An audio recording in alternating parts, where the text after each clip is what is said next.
Hello, dear student. Good morning. Myself Mukund sir. Today we shall discuss about class 9 history, chapter 1st, the French Revolution. It means that one word, revolution. What is the meaning of revolution? So, define revolution means when many people gathered at one place to make a political changes against government rules is known as revolution.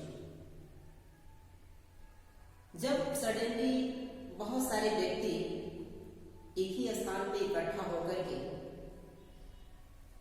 उनको बहुत सारे व्यक्ति जब इकट्ठा होते हैं तो mob भी कहा जाता है अदर वर्ड में, और इकट्ठा होकर के और कोई पॉलिटिकल चेंज लाते हैं गवर्नमेंट के विरुद्ध, तो वही रिवॉल्यूशन यानी क्रांति कहलाता है।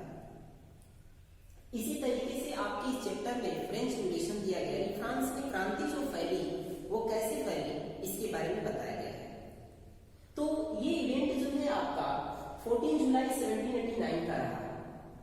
ये जो क्रांति रही 14 जुलाई 1789 की रही, और इस समय आउटब्रेक ऑफ फ्रेंच रिवॉल्यूशन, कैसे लोगों ने उस क्रांति को आउटब्रेक किया, स्प्रेड किया, फैलाया।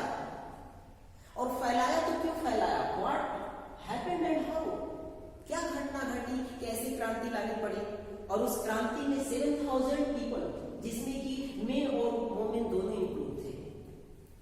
तो क्या हुआ कि फ्रांस के पेरिस शहर में जो राजा थे, मोनार्की सिस्टम, तो जो राजा थे वहां के, अचानक उनके दिमाग में आया कि लग रहा है कि पेरिस शहर में कुछ शोर शराबा सा हो रहा है। तो उन्होंने अपने मिलिट्री ग्रुप को भेजा कि जाओ, सैनिकों को भेजा, जाओ देखो पेरिस शहर में क्या घटना घटी है या कुछ हुआ है क्या। अब वहां के लोगों के अंदर ये गलतफहमी आ गया सैनिकों को देख करके कि ये लगता है कि राजा ने हम लोगों पे हमला करने के लिए भेजा है, मारने के लिए भेजा है। और इस तरीके से उन्होंने सोचा कि मिलिट्री सैनिकों को हम लोग को अगर उनसे लड़ना पड़े तो हम लोग किस तरह से लड़ेंगे, हम लोग के पास अस्त्र शस्त्र एल्यूमिनेशन कुछ है ही नहीं। जैसे आपकी बुक में पैराग्राफ में एक वर्ड दिया है illumination. Illumination means another word में वीपन्स होता है, हथियार। कोई अस्त्र शस्त्र है नहीं, कैसे लड़ेंगे, लड़ने के लिए तो हथियार चाहिए। तो एकाएक उन्होंने 7000 की तादाद में उन्होंने इकट्ठा हो गया, तो यूनिटी तो बन गई, लेकिन हथियार उनके पास नहीं थे। तो उन्होंने सोचा कि सबसे पहले हम क्या करें कि राजा का जो सबसे पावरफुल जो साइन है उसका बेस्टाइल फोर्ट्रेस यानी किला जो है, सबसे पहले उस पर हमला किया जाए। हो सकता है कि उस पर हमला करें तो उस किले के अंदर प्रिजन भी है, जेल भी है, और उस किले के अंदर हो सकता है कि कुछ राजा शस्त्र अस्त्र छुपा कर रखे। और इस तरीके से अगर हमला करेंगे उस किले पे हम लोग, तो उसमें से अस्त्र शस्त्र को हम लोग ले लेंगे और हम लोग लड़ाई उससे करने में एबल हो जाएंगे। तो उन्होंने क्या किया, स्टॉर्मिंग ऑफ प्रिजन, इस तरीके से उस फोर्ट्रेस पे क्या किया कि उन्होंने हमला किया। और हमला किया तो वहां पे जो पहले से प्रिजनर्स थे, जो कैदी थे, जो लोग थे, उनको उन्होंने सबसे पहले वहां के बेस्टाइल के कमांडर को उन्होंने अटैक किया, कमांडर पे अटैक किया और कमांडर को मार दिया। जब कमांडर पे हमला कर दिया, कमांडर को मार दिया, तो जितने भी वहां के प्रिजनर्स कैदी थे उनको जेल से रिहा कर दिया। उसके बाद से क्या हुआ कि वहां पे उस किले के जो भी वहां किला था जो बेस्टाइल फोर्ट का, वो किला जो था वो राजा ने ही बनवाया हुआ था उस समय का। उस किले की क्या है कि बहुत अच्छे तरीके से उसकी नक्काशी की गई थी। तो किले को जब उन्होंने किले को भी क्या किया कि किले पे हमला कर दिया, तो फोड़ दिया, तो वो जो किले के पत्थर थे जिसे सोवरिन कहा जाता, वो पत्थरों को ले जा करके वो बाजारों में बेच दिए। अब बाजारों में बेचे क्यों कि बाजारों में बेच इसलिए दिए ताकि इससे एक हम लोगों को एविडेंस रहेगा कि हाँ हमने राजा के किला को तोड़ा और उनके किला में ये पत्थरों से उनके किला बने थे और उनको हमने बेचा। जो लोग के पास जाएगा वो एविडेंस रहेगा हम लोगों के लिए। उसके बाद से उन्होंने क्या किया कि डिमोलाइजिंग ऑफ फोर्ट्रेस और बास्टाइल के पूरे किले को इस तरीके से पूरा नष्ट कर दिया उन्होंने। अब ये इस तरीके से उन्होंने जब इतनी क्रांति की वहां के लोगों ने, तो अब उसके साथ क्या हुआ कि जो राजा था अब वो अधिकार अपना जमाया, अपने सैनिकों को उस पेरी शहर में बोला कि जितने भी पीपुल्स हैं सबको फायर ऑन अटैक कर दो, सबको मार दो।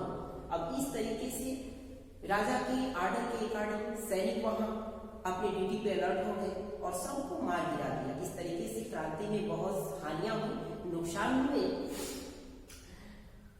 उसके बाद से क्या हुआ कि जब राजा इस तरीके से किया तो ऐसे करते अब लोगों के अंदर जो है बहुत ही लोग जो है अनहैप्पी थे राजा के प्रति।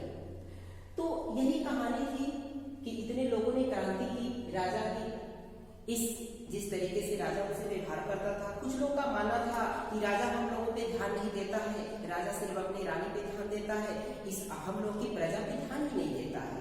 अलग अलग रिमोर्स थे लोगों की। तो इससे इतने आप लोगों को समझाने से कुछ अंडरस्टैंडिंग तो हो गया होगा। जैसे क्वेश्चन अगर पुटअप करें कि व्हाई ऑल दिस हैपेंड, ये सब चीजें घटना क्यों घटी और कैसे घटी, क्या हुआ था, तो आप लोग आंसर पुटअप कर सकते हैं। दूसरा अगर चीज है कि what was the event of 14 जुलाई 1789, 14 जुलाई 1789 की जो घटना थी वो क्या थी राजा के प्रति और वहां की प्रजा लोगों के प्रति। अब जाकर के आपका सेकेंड पेज पे टॉपिक है, इसका हेडलाइन है French society during late 18th century. French society अब आता है 18th सेंचुरी के मध्य। तो 18th सेंचुरी के सबसे पहले हम यहाँ पे 18th सेंचुरी के बारे में बताते हैं कि 18th सेंचुरी है क्या, क्योंकि बहुत से स्टूडेंट को कंफ्यूजन रहता है 18th century 19th century means what. तो 18th सेंचुरी जब आपका स्टार्ट होता है इट मींस दैट 1701 टू 1799, ये आपका 18th सेंचुरी स्टार्ट होने का है। जैसे अगर आपसे पूछे कि आप कितने ईयर का हो, तो अगर आपका 21 ईयर का है तो करंट आप बोलेंगे कि 20 ईयर का मैं हूँ, क्योंकि 21 आपका करंट चल रहा है, तो उससे एक पास्ट बताएंगे आप। इसी तरीके से 18th सेंचुरी है यानी 1701 से लेकर के 1799 तक आपका 18th सेंचुरी कहलाएगा। यदि 19th सेंचुरी आपका है तो 19th सेंचुरी यदि कहे तो 19th सेंचुरी आपका हो जाएगा 1801 से लेकर के 1899 तक, ये आपका 19th सेंचुरी कहलाएगा। ओके,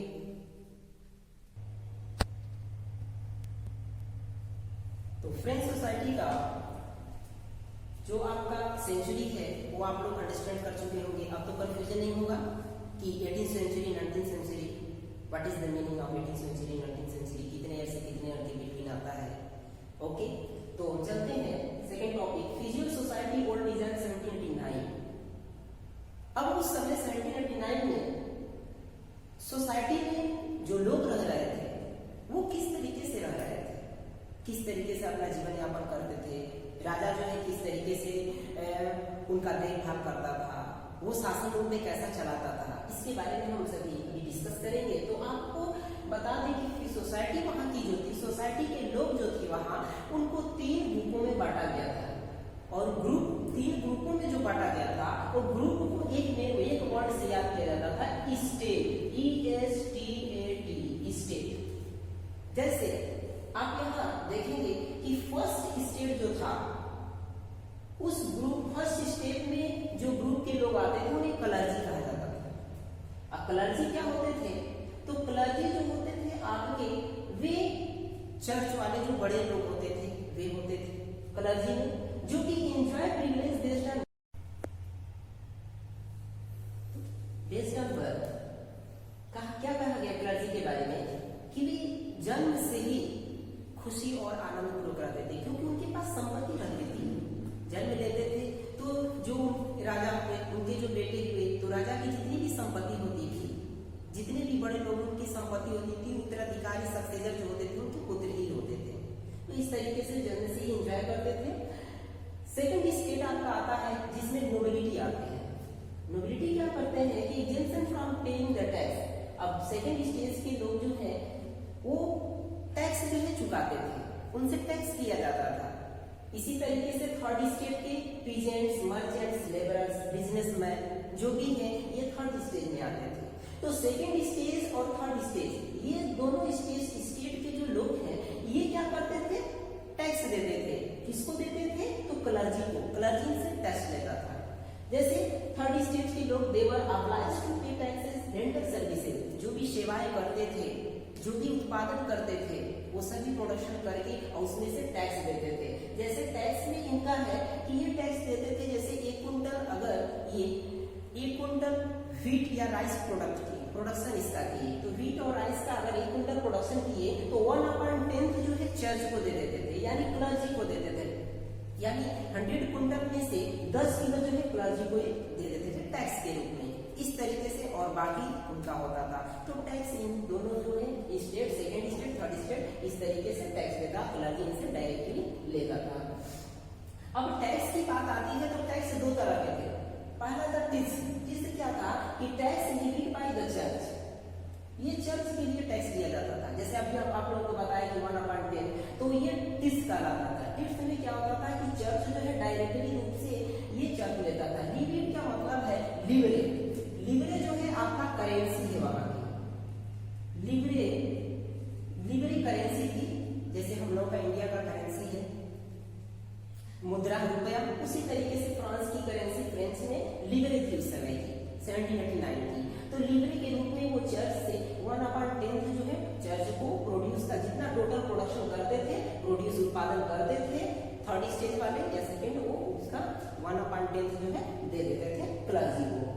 दूसरा एक टैक्स था जिसका नाम था टेली। टेली क्या था? Tax to be paid directly to the state. ये क्या टेली क्या करते थे कि ये जो टैक्स था इसको डायरेक्टली प्रत्यक्ष रूप से स्टेट को पे कर देते थे टैक्स। इसमें कोई डायरेक्ट रूप से जाते थे, राजा वहां बैठा रहता था या चर्च के जो भी बड़े लोग हैं जाते थे और वहां पे जाकर के उसके सामने टैक्स को देते थे। ये उनका अधिकार था और इनका देना जिम्मेदारी था, इनका हक था कि ये टैक्स उनको देंगे। इस तरीके से एकदम शान से वो लेते थे और ये देते थे। इसी तरीके से अब ये आप सभी को समझ में आया होगा कि 3 स्टेट में सोसाइटी जो है 1789 का आपका डिवाइडेशन हुआ और उस डिवाइडेशन जो हुआ उसे स्टेट नाम दिया गया। और स्टेट नाम में first state, second state, third state. First state में क्लर्जी आते थे, सेकेंड स्टेट में नोबिलिटी जो मंत्री राजा रहते थे, थर्ड स्टेट में आपके पीजेंट, मर्चेंट, लेबरर्स और businessman. I hope you are understand everyone. Now next in 1774 Louis 16 of Bourbon family. आप लोगों को पता है कि ये जो फ्रेंच रिवॉल्यूशन की कहानी है, तो राजा जो है 1774 में लुई 16 राजा था इसका।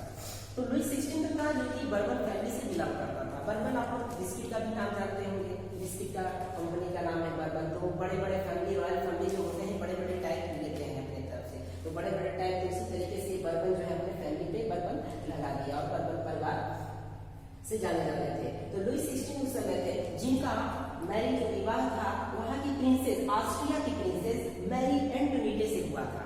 ऑस्ट्रिया मीन्स आप न्यूजीलैंड और ऑस्ट्रेलिया से नहीं बिलोंग करते हैं। ऑस्ट्रिया जो है वहां फ्रांस का ही बगल का हिस्सा है। तो ऑस्ट्रिया की मैरी एंटोनीटे से इनका मैरिज हुआ, विवाह हुआ। और उसके बाद upon his accession he found an empty treasure. अब क्या हुआ कि देखिए ये राजा के पुत्र, तो इनका जब विवाह हुआ तो जो भी सक्सेसर होता है, तो जो भी राजा का संपत्ति होता है, पूरी संपत्ति उसके उत्तराधिकारी जो पुत्र होता है उसको मिलता है। लेकिन क्या हुआ कि जब इनका विवाह हुआ तो इनके पास विवाह होने के बाद इनकी ट्रेजरी जो थी एम्प्टी थी, एकदम खाली थी, कुछ भी नहीं था। अब खाली तो थी, इससे आपको कंफ्यूजन होगा, क्वेश्चन उठाएंगे treasury empty on that time in 1774-16। तो ये क्वेश्चन है। अब इस क्वेश्चन के बारे में नेक्स्ट हमारे लेक्चर वीडियो में आप लोगों को